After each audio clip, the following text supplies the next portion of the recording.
श्री कामदा एकादशी व्रत कथा। धर्मराज युधिष्ठिर श्री कृष्ण से कहते हैं कि हे भगवान, अब आप कृपा करके चैत्र शुक्ल एकादशी का महात्म्य कहिए। श्री कृष्ण कहते हैं, हे धर्मराज, यही प्रश्न एक समय राजा दिलीप ने गुरु वशिष्ठ से किया था और जो समाधान उन्होंने किया वो सब मैं तुमसे कहता हूँ। प्राचीन काल में भोगीपुर नामक एक नगर था। वहाँ पुंडरिक नाम का राजा राज्य करता था। उस नगर में अनेक गंधर्व, किन्नर, अप्सराएं वास करते थे। उनमें ललित और ललिता नाम के एक दंपत्ति भी रहते थे। एक समय पुंडरिक की सभा में अन्य गंधर्वों सहित ललित भी गान कर रहा था। गाते गाते उसको अपनी प्रिय ललिता का ध्यान आ गया और उसका स्वर भंग होने लगा।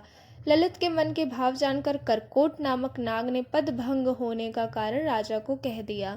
यह पुंडरिक ने क्रोधपूर्वक कहा कि तू मेरे सामने गाता हुआ अपने स्त्री का स्मरण कर रहा है, अतः तू कच्चा मांस और मनुष्यों को खाने वाला राक्षस बनकर अपने कर्म का फल भोग।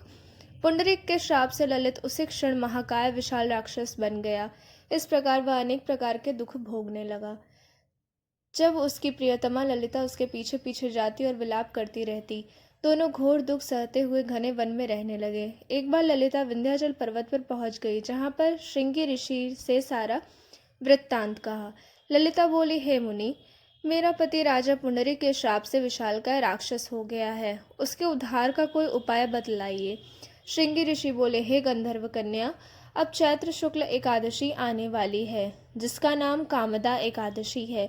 इसका व्रत करके से मनुष्य के सब कार्य सिद्ध होते हैं। यदि तू कामदा एकादशी का व्रत कर उसके पुण्य का फल अपने पति को दे दे तो वह शीघ्र ही राक्षस योनि से मुक्त हो जाएगा। मुनि के अच्छे वचन सुनकर ललिता ने चैत्र शुक्ल एकादशी आने पर उसका व्रत किया और अपने व्रत का फल अपने पति को दे दिया। एकादशी का फल देते ही उसका पति राक्षस योनि से मुक्त हो गया, अपने पुराने स्वरूप को प्राप्त हुआ। उसके पश्चात वे दोनों विमान में बैठकर स्वर्गलोक को चले गए। वशिष्ठ मुनि कहने लगे कि हे राजन, इस व्रत को विधिपूर्वक करने से समस्त पाप नष्ट हो जाते हैं तथा राक्षस आदि की योनि भी छूट जाती है। संसार में इसके बराबर कोई और दूसरा व्रत नहीं है।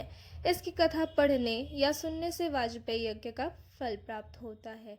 जय श्री हरि विष्णु।